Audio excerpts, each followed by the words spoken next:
الفتاين بيقولوا ان القطط والكلاب ما عندهمش بنكرياس. هو القطط والكلاب عندهم بنكرياس، ولكن البنكرياس بتاعهم بيفرز الهرمون بتاع الانسولين بنسبه قليله.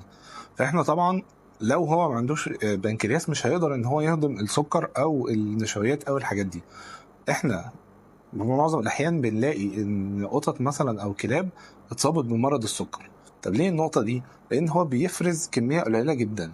هو اصلا مش طبيعته ان هو مثلا بياكل حاجات سكريات، او مش طبيعته ان هو بياكل النشويات كتير، يعني دي معظمها حاجات اكلات لحوم.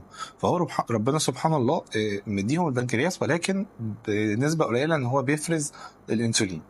فاحنا لازم ان احنا ناخد النقطه دي في العين الاعتبار جدا في الاكل بتاعهم، بحيث ان احنا ما نزودش السكريات او نزود النشويات في الاكل بتاعهم. فيبدا ان هم مع السن الكبير ومع فتره طويله على نفس الموضوع ده، يبدا ان هم لا قدر الله يتصابوا بالسكر. انا دكتور خالد ودي عياده بيتوين.